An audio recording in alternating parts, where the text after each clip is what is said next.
El escándalo de corrupción del tren eléctrico durante el primer gobierno de Alan García fue realmente escandaloso. Este caso fue visto en su momento por la fiscal Nelly Calderón y el vocal Hugo Sibina.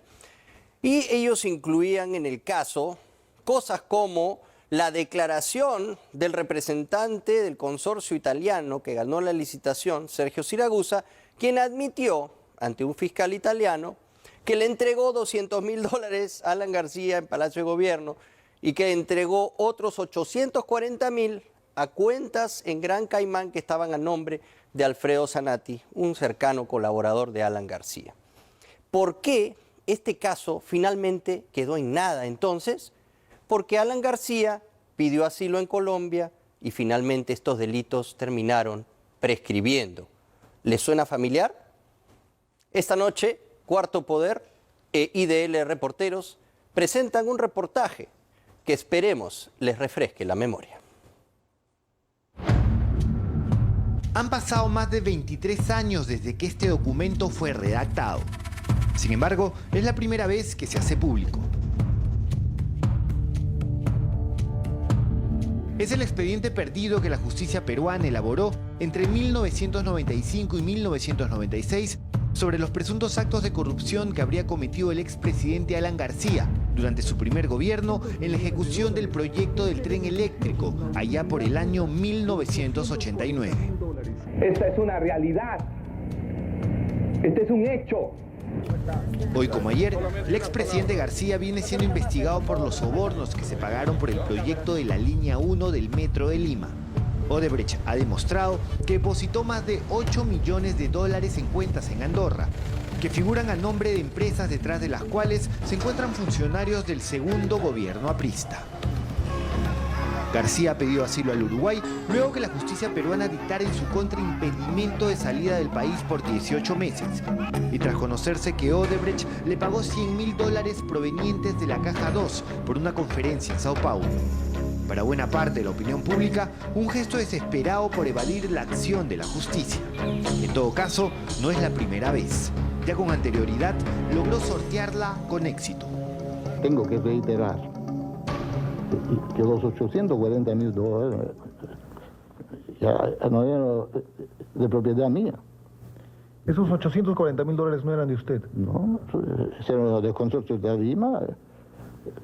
Ya estuve recibiendo unas instrucciones, ya con una exigencia, reiterando una vez más, del presidente García, que se entregaba, me da cuenta que él me indicó. Yo, señor Zanatti, no lo conozco. Y reitero una vez más que conocía solamente el número de la cuenta de Worldwide. Alan García me recibe y me dice, sin contar, me dice, bueno, ¿y cómo es la mía? ¿Cómo es la mía? Sí, así es, me dijo, ¿cómo es la mía? Por fin el país va a conocer, ya no por una versión de los enemigos, de los adversarios, producto del odio o la venganza, como es permanentemente el argumento de defensa de los apristas, sino la verdad de los hechos acontecidos. En su primer gobierno, cuando Alan García fue presidente en ejercicio, recibió sobornos. Si usted tiene menos de 40 años, quizás no conozca esa historia o simplemente no la recuerde. En este reportaje en conjunto entre Cuarto Poder e IDL Reporteros, presentaremos la investigación que autoridades como los fiscales Nelly Calderón y Miguel Aljovín y el vocal Hugo Sibina llevaron contra García en la década de los 90. Hablamos de la investigación y la acusación fiscal, así como el informe del juez instructor, documentos que datan de 1995 y que por primera vez se hacen públicos. Un proceso, si bien desarrollado durante los peores años del fujimorismo, investigó hechos ocurridos durante el primer gobierno de García. Entonces, los apristas denunciaron persecución política por parte del fujimorismo. Sin embargo, en estos documentos existen testimonios, cuentas, depósitos que son contundentes más allá de cualquier utilización política que se haya hecho de ellas. Eso sí no puede ser dejado de lado por consideraciones de que puede haber sido influenciado por Montesino. Montesino no tenía influencia sobre la judicatura italiana, eso está claro. Y tampoco tenía la capacidad de hacer de la nada movimientos bancarios que son claramente trazables. También podremos ver cómo algunos patrones se repiten en torno al proyecto del tren durante los dos gobiernos de García. Adjudicaciones presuntamente dirigidas, sobrecostos en los proyectos y acusaciones de pago de sobornos. En 1985, un Alan García de apenas 35 años asumía la presidencia del Perú en medio de una gran expectativa. Pero digo ante todo el país con la verdad que me identifica y me relaciona con el pueblo. Una de sus principales ofertas electorales fue la construcción del tren eléctrico de Lima, que en una fase inicial partiría desde Villa El Salvador hasta el Óvalo Higuereta, cubriendo cerca de 20 kilómetros. Ciertamente la capital era otra ciudad, pero ya presentaba los problemas que 30 años después la quejan y de qué manera.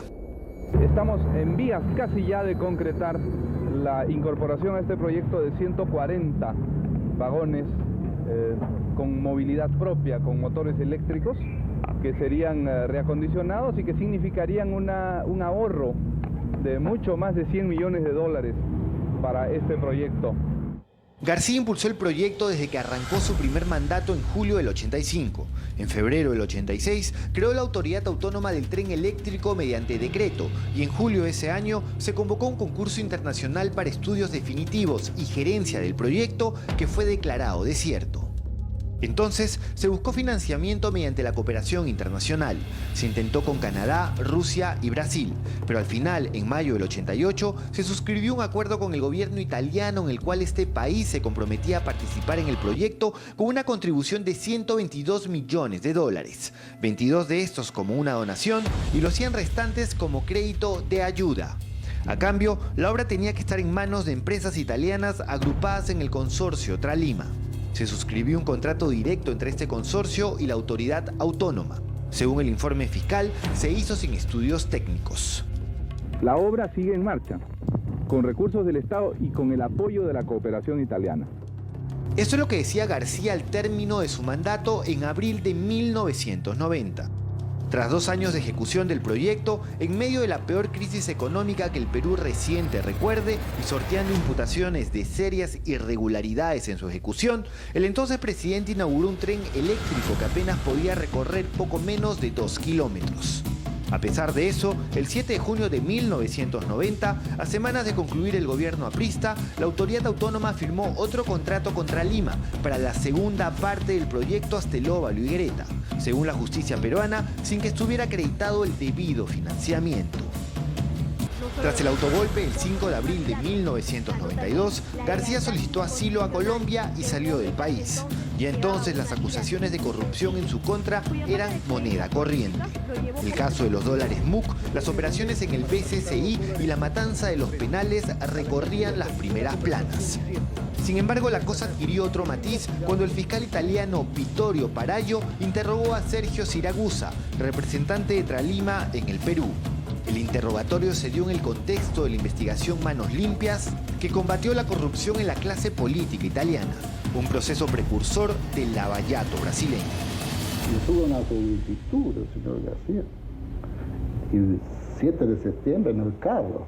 Esto es 7 de septiembre de 1989 en Roma, ¿no es cierto? Donde el señor García se quejó que ya la Intermetro había otorgado su contribución al Partido Socialista, Craxi. ¿Cómo no le han dado? A Bettino Craxi, y que a él no le habían dado la suya. Usted personalmente intervino en el pago a Alan García. ¿Usted le pagó a Alan García? Eso de los 200.000. Los 200.000 que tenía que ser 500. Lo puse en un sobre. Yo estuve ahí. Él me dijo, ¿cuánto es? 200. Lo votó así. Siragusa le contó al fiscal italiano y luego a las autoridades peruanas que García le pidió una contribución de 6 cifras por haber favorecido a Tralima con el contrato para el tren eléctrico. El documento elaborado por el vocal Civina, juez que vio la causa en primera instancia, es riguroso. Según Siragusa, la exigencia se dio en Roma el 7 de septiembre de 1989. García había sido invitado a la inauguración del primer tramo del tren de esa ciudad y le pidió al empresario italiano que lo acompañara. En el vehículo que los llevaba a la ceremonia, el entonces presidente peruano le dijo a Siragusa que el primer ministro italiano, Benito Gracchi, le estaba tomando el pelo, ya que él ya había recibido un pago por su contribución. Por lo tanto, García exigía lo mismo. El peruano era un personaje muy cercano a Gracchi, investigado por corrupción precisamente en el proceso Manos Limpias. Y él decía que cuánto le habían dado a Gracchi, $500,000 o más. Sí, cifra, $1 millón. por lo menos $1 millón. Esto es lo que dijo Siragusa al entonces programa La Revista Dominical cuando el escándalo estalló. El documento del vocal Sivina abunda en detalles. Según Siragusa, García le pidió un adelanto de $500,000 para cubrir los costos de la campaña al municipio de Lima. El italiano pudo reunir $200,000 en efectivo que, según narró, entregó a García en Palacio de Gobierno en octubre de ese año. Los $840,000 restantes, Siragusa afirma haberlos depositado en 3 remesas en cuentas bancarias proporcionadas por el mismo García. Usted recibió esos números de parte de Alan García. ¿Y cómo fue ese momento? ¿En qué momento se las dio él? Un día que yo estuve donde él, me dio 2 números. El primer depósito se dio el 11 de octubre de 1989 y ascendió a $300,000. La segunda entrega fue el 4 de enero de 1990 por igual suma. Y el 14 de agosto de ese año se depositó el saldo restante ascendente a $240,000. Todo este dinero fue depositado en la cuenta cifrada número 2857626-231-2952734 en el Barclays Bank de las Islas Gran Caimán, el paraíso fiscal por excelencia de la época. Siragusa entregó a las autoridades peruanas información que corroboró sus dichos. La carta remitía a los altos funcionarios italianos de Tralima informando de los requerimientos de García. También las órdenes de instrucción para las transferencias del dinero al banco en Gran Caimán. Sivina terminó corroborando la información con el levantamiento de la reserva por parte de la corte de esa isla. Todo esto apareció también en la acusación que hizo el fiscal Miguel Aljovín contra el expresidente García. Las cuentas del Barclays Bank estaban a nombre de la empresa Worldwide Financial Holding, propiedad de Alfredo Zanatti, un empresario que había sido dueño de la empresa aérea Fawcett Perú y que se había visto beneficiado con la dación irregular de dólares MUC, un dólar subsidiado que otorgaba el primer gobierno de García a ciertas actividades económicas para compensar el control de precios que imponía el Estado.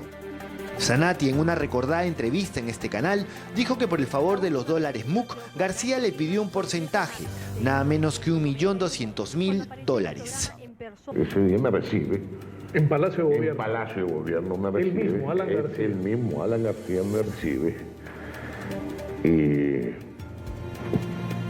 me dice, sin su constancia, me dice, bueno, ¿y cómo es la mía? ¿Cómo es la mía? Sí, así es, me dijo. ¿Cómo es la mía? Zanatti dijo a las autoridades peruanas que abrió las cuentas en Gran Caimán a pedido de su amigo Alan García. Sostuvo con lujo de detalles que esa cuenta manejó $6.104.000, de los cuales $2.835.000 pertenecían al expresidente, contando los depósitos de Sergio Siragusa. Parte de este dinero se habría usado para adquirir radiodifusora 1160, Canal 13, entre septiembre y diciembre de 1989. Esa cuenta fue abierta a pedido expreso del presidente Alan García y fue utilizada para el traslado de fondos para el canal de televisión, que en eso ya se convierte en el canal 13. ¿No? Hay una entrega de $1 millón, otra entrega de otro $1 millón, hay $850.000 más de Tralima, llega como a 3 millones y algo. Alan García le explicó para qué era. Le dijo que era dinero ilegal, le dijo, ¿qué le dijo? Usted le preguntaría al presidente de la República, oye, ábreme una cuenta corriente, y usted le preguntaría, ¿para qué la quieres? No. Yo solamente recibí instrucciones, abre la cuenta corriente, necesito una cuenta corriente en el extranjero, se la abrí, ingresó el dinero, yo he presentado a los juzgados de dónde viene ese dinero a dónde fue también, porque todo ese dinero fue al Canal 13. Entonces, el empresario sostuvo que participó activamente en esta transacción. Según él, García estaba interesado en adquirir un medio de comunicación y pagó $1,5 millones por el 66% de las acciones de Canal 13, aunque nunca dio la cara. Zanatti apareció como dueño a través de su entonces abogado Bernardo Fernández. Ahí se compró el 65% de las acciones de la radiodifusora de 1160, se convierte en Canal 13. En esa compra él la hizo en forma directa. El señor Alan García me llama por teléfono y me dice, fíjate, endósale las acciones al señor de Ferrari. Vittorio de Ferrari. A Vittorio de Ferrari, ¿no? Yo sé. Incluso en el expediente judicial, Zanatti refiere que esta no fue la única tratativa que mantuvo con García. Para cubrir el porcentaje que debía pagarle al expresidente por los dólares MUC, el empresario aseguró que iba a comprar un avión carguero a medias con el ex jefe de Estado. Pero aparentemente esto nunca se concretó.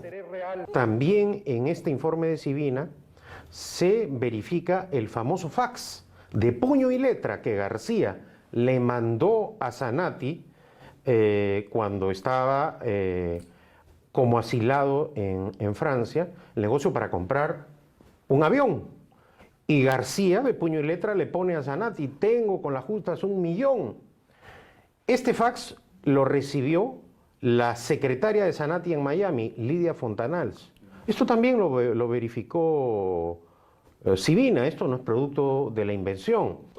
El apunte del ex premier y ex diputado Pedro Cateriano, que a comienzos de los 90 investigó a García y acaba de reeditar su libro El caso García, tiene asidero en la realidad.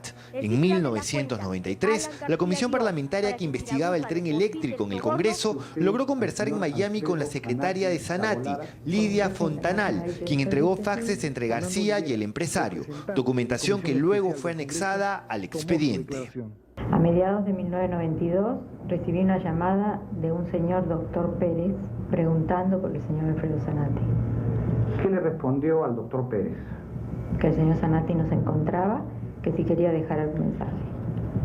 ¿Qué le contestó al doctor Pérez? Si podía enviar un fax a retransmitir al señor Zanatti. ¿Recuerda qué decía el fax del doctor Pérez?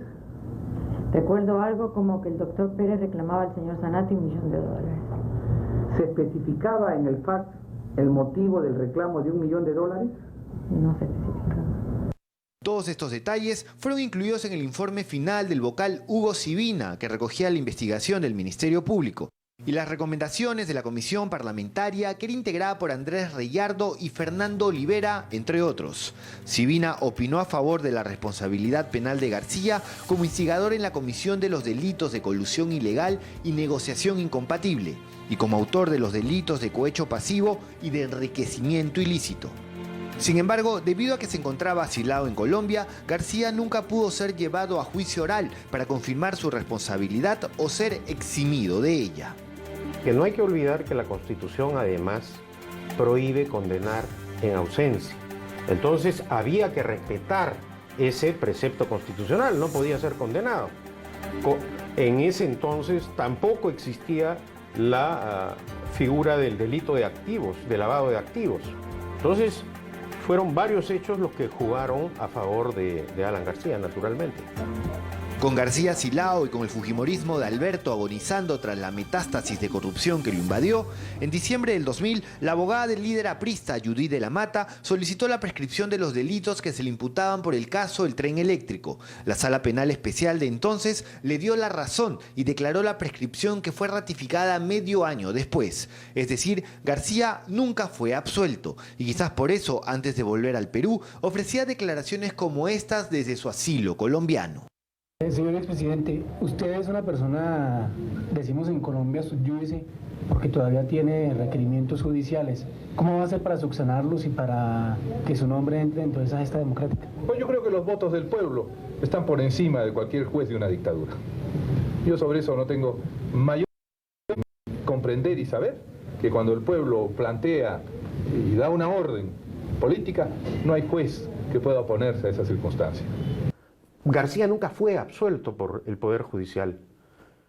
Cuando se restablece el sistema democrático, la Comisión Interamericana de Derechos Humanos, no la Corte Interamericana, como dicen los defensores de García, envía una recomendación al gobierno de Valentín Paniagua respecto a la situación de reo contumaz de Alan García, porque sí hubo ese requerimiento judicial. Y la Corte Suprema decide acoger la recomendación, pero no lo absuelve, declara prescritos sus delitos, que además, como consta en el expediente judicial, la defensa de García no lo defendía con argumentos para sostener su inocencia, sino por el contrario, solicitaba la prescripción. Además, en enero del 2001, el APRA presentó un video en el que Zanatti se desdecía de sus acusaciones contra García y señalaba que el régimen fujimorista lo había chantajeado para que lo acusara. Sin embargo, ya había dado datos que se habían corroborado y documentado. Todo lo que obra en el expediente Sibina parece contradecir ese cambio de versión. Después de haber hablado una y otra vez Zanatti, hacia el final, cuando cayó el Fujimorato, él intentó desdecirse argumentando de que había sido presionado. De repente fue presionado. Todo eso debe ser dejado de lado. Nada de eso debe figurar. Lo que sí debe figurar, como te digo, son los datos concretos, específicos. Tanto declaraciones que han sido hechas en un fuero judicial independiente, como aquellas otras que son datos absolutamente objetivos. Los sobrecostos de la corrupción se muestran claramente en este cuadro. El tren eléctrico en 1990 terminó costando $270 millones por apenas 2 kilómetros de recorrido. Se pagó, según Siragusa, una coima de un poco más de $1 millón. Durante el segundo gobierno aprista, el Metro de Lima costó $1.400 millones y se pagó un soborno de $8 millones. Según el informe Sibina, durante su primer gobierno, García ejerció presión y negoció el proyecto del tren por su propia cuenta, direccionándolo a favor de las empresas italianas. Cosa curiosa, algo parecido a lo que han señalado implicados directos en el proyecto del tren, que en su segundo gobierno se llamó Metro de Lima. Esto decía Jorge Q. Hidalgo, ex viceministro de Comunicaciones, implicado en los sobornos del segundo gobierno aprista. Hace referencia a Carlos Nostre, alto funcionario de Odebrecht. Ahí fue que Carlos Nostre me indicó que quería un apoyo para que el proyecto caminara, con esas palabras, en los plazos previstos. Que no me preocupara por lo demás porque su jefe Jorge Barata venía trabajando directamente con el presidente Alan García para el apoyo correspondiente. Entonces le dije que si tenía el apoyo a ese nivel, ¿para qué necesitaba mi apoyo? Y me respondió que era necesario porque era política de ellos trabajar también con los de abajo, porque ellos son los que le imponen el ritmo al proceso y son los que en efecto sacan adelante los proyectos. No hay que olvidar el viaje al Cusco del 19 de febrero del 2009 que García hace junto a Jorge Barata, el hombre fuerte de Odebrecht en nuestro país. Al retorno esa misma noche, García expidió un decreto de urgencia que encargó al Ministerio de Transportes las obras del Metro de Lima. 10 meses después, Odebrecht se hizo de la buena pro. En el caso García, las conclusiones de ayer guardan peligrosa similitud con los indicios de hoy.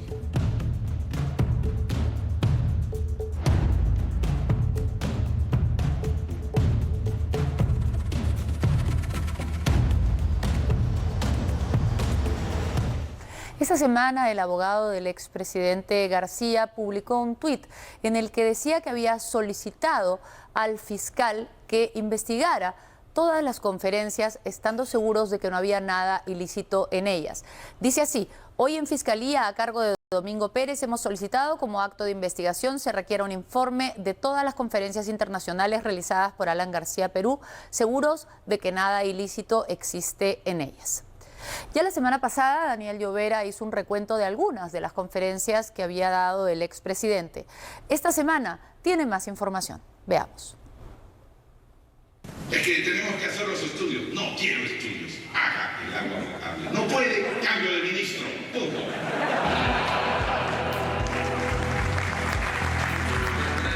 Mientras Alan García espera la respuesta de Uruguay a su pedido de asilo, esta semana se revelaron más detalles sobre las conferencias que empezó a ofrecer apenas dejó el cargo de presidente de la República entre los meses de septiembre del 2011 y mayo del 2013, periodo en el cual realizó, ya hemos dicho, 23 ponencias y ganó por ellas $1.100.000.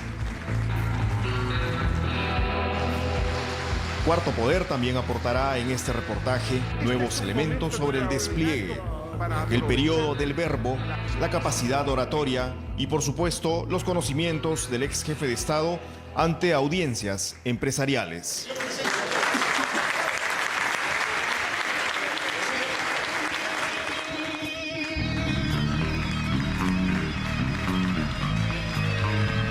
El 9 de mayo del 2012, Alan García fue llevado a Santiago por el banco de inversiones chileno Selfin Capital. La audiencia ante la que debía estar estaba integrada por parte del empresariado financiero chileno y brasileño. El hombre que levanta los brazos y aplaude apenas García se pone de pie y camina hacia el podio se llama André Esteves, uno de los banqueros más importantes de Brasil, cuyo banco BTG Pactual acababa de comprar hacía 3 meses apenas a Selfin Capital. García solo necesitó hablar media hora y no exclusivamente de política financiera o de inversiones para ganar aquel día $50.000. Me ha señalado rigurosa y apremiantemente hablar 30 minutos. Intentaré hacerlo por primera vez en mi vida. Este es el acuerdo de 1,5 páginas que firmaron García y la empresa encargada por Selfin Capital para hacer el trato con él. El documento no da detalles sobre el tema que expondría el expresidente peruano. Solo se le exige enviar fotos suyas de alta definición y una biografía abreviada. ¿De qué habló García aquel día? De todo un poco. Hace unos días estaba con mi amigo Joseph Stiglitz en el Vaticano y me di cuenta que yo vine de unas posiciones que ahora considero obsoletas y el que era moderno está llegando a esas posiciones. Creo que eso es equivocado. Por consiguiente, tengan fe, inviertan. No caigamos en la trampa de la liquidez que Keynes definió, de decir esperaré, y entre tanto su dinero se va a secar en los bancos. Inviértalos en algo bueno, inviértalos en Chile, Perú y Colombia. Pero así como abrimos los mercados, bajamos los aranceles. Déjenme decirles, no hay mejor receta para crecer que bajar todos los aranceles. Por Dios, señores brasileños. Si ustedes quieren liderar América Latina y hacer la integración de América Latina, bajen sus odiosos aranceles.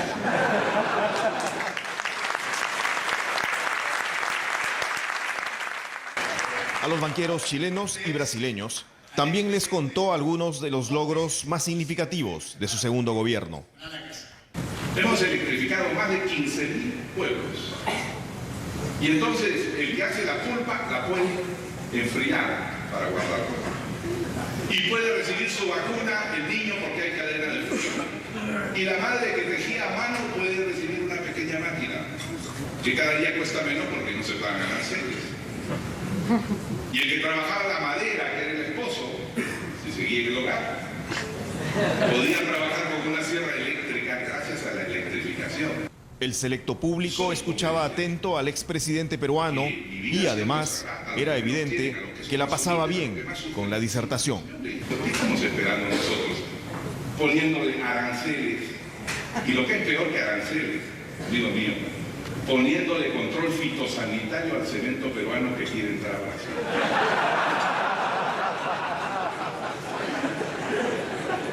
No sé si ofendo a alguien, pero cuando hicimos la carretera, la hicimos, entre otras cosas, para vender cemento hecho con las calizas de los Andes peruanos a la extensión del Mato Grosso, de Río Branco, de Rondônia.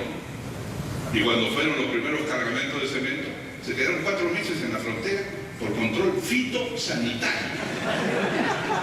Hablé con el presidente Lula, se jaló los pelos, decidió que eso era imposible. Pasaron 2 años, sigue el control fitosanitario. Y soy hombre de izquierda, porque mi vida ha sido consagrada a los que menos tienen, a los que son más humildes, a los que más sufren. Sí, soy hombre de izquierda. Y mi corazón sigue a la izquierda. Ahí está. Selfin Capital obtuvo autorización para operar como banco de inversión en el Perú el 3 de octubre del 2008, en pleno segundo gobierno de Alan García. El permiso se lo otorgó la Superintendencia de Mercado de Valores, antes llamada CONACEF, un órgano dependiente del Ministerio de Economía y Finanzas. El presidente de la República, sobre todo en un sistema presidencialista como el peruano, tiene mucha injerencia y mucho conocimiento de lo que pasa en todos los sectores, ¿no? Difícilmente García Pérez podría señalar que no tenía ninguna vinculación con los contratos que firmaba el Estado. Además porque finalmente muchos casos decretos de urgencia, medidas, cambios normativos que salían de la propia presidencia. Poco después de aquella conferencia, Selfin fue adquirido por el banco BTG Pactual, la entidad financiera del magnate brasileño André Esteves. Para seguir el ejemplo de su antecesora, Selfin, BTG Pactual también quiso tener su conferencia con el doctor García. Así es que 5 meses después, el 9 de octubre del 2012, el exmandatario tuvo que viajar a Nueva York para disertar ante los gerentes latinoamericanos del banco brasileño en el auditorio del hotel Waldorf Astoria. Al igual que Selfin Capital, BTG Pactual también le pagó a García $50.000.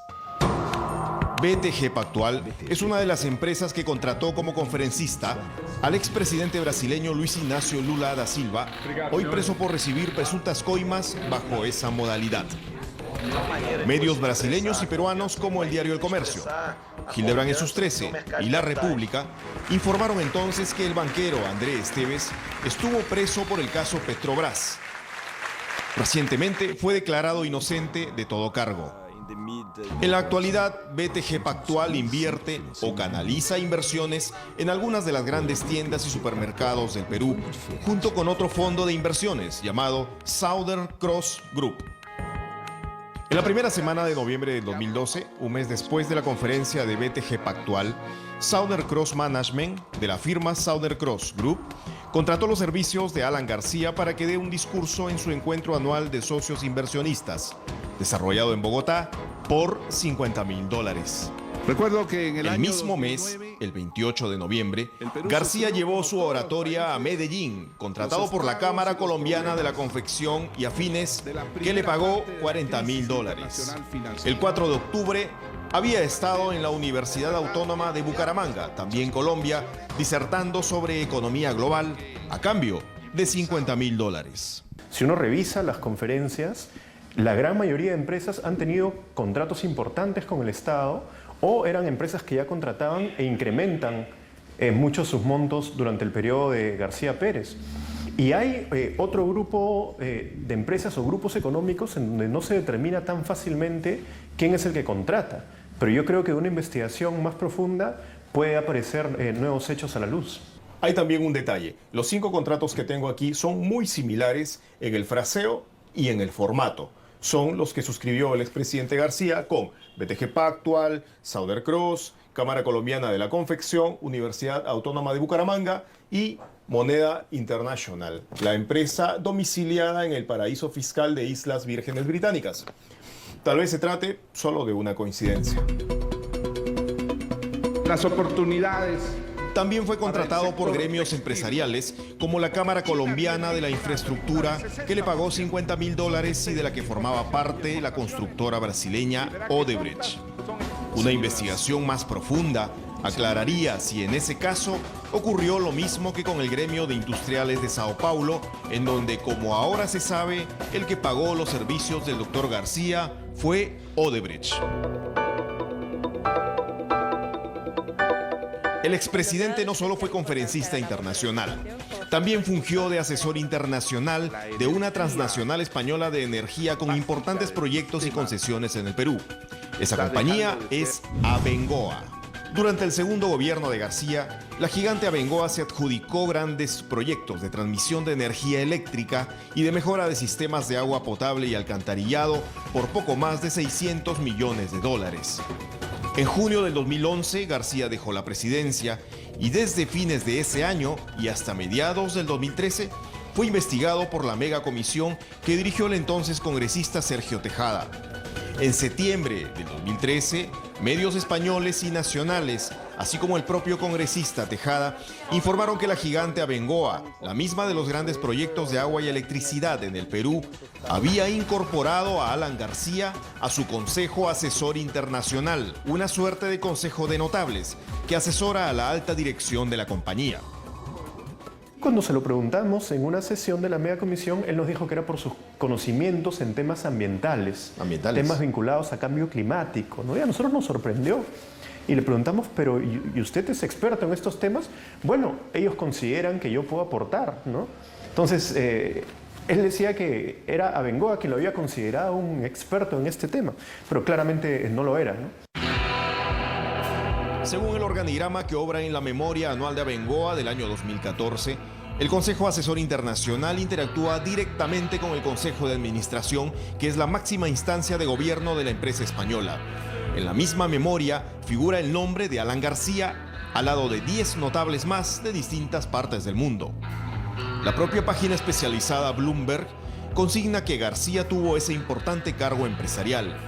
El cargo duraba 2 años, pero al parecer a García lo reeligieron por un periodo más como consultor internacional. ¿Cuánto le pagaba a Abengoa por ser un asesor de ese nivel?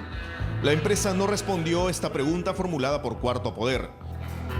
Su oficina de comunicaciones con sede en Sevilla, España, indicó que García había sido parte de aquel consejo hasta el año 2015, sin precisar el mes.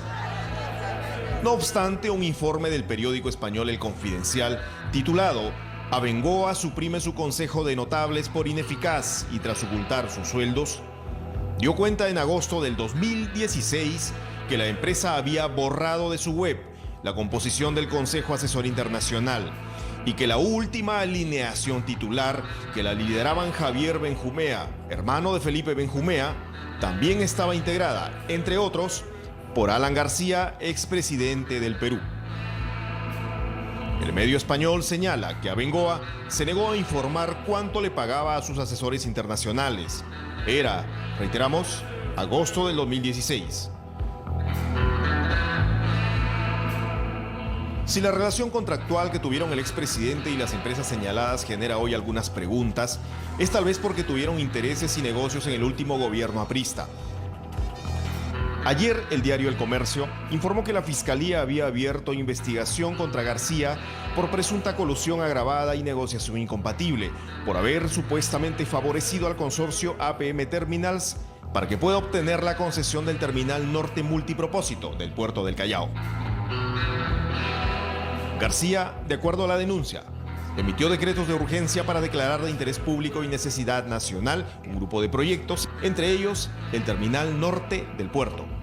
Al final, APM Terminals obtuvo un contrato por $1.900 millones y una serie de beneficios considerados como excesivos en la denuncia y más bien perjudiciales para el Estado. Acá se le pretende vincular a Alan García por haber expedido 2 decretos de urgencia, un decreto supremo y por haber precisamente posibilitado como política de Estado que se desarrollara el terminal portuario del Callao, que era una necesidad ante el crecimiento de las exportaciones, era una necesidad porque desde el año 60 que se terminó de construir el puerto del Callao, no se llevaba adelante una verdadera reforma de nuestro sistema portuario. En los días anteriores, el abogado y el secretario personal del expresidente han dicho que no hay nada irregular en las conferencias. Pero, ante la duda, solo cabe investigar. Gracias.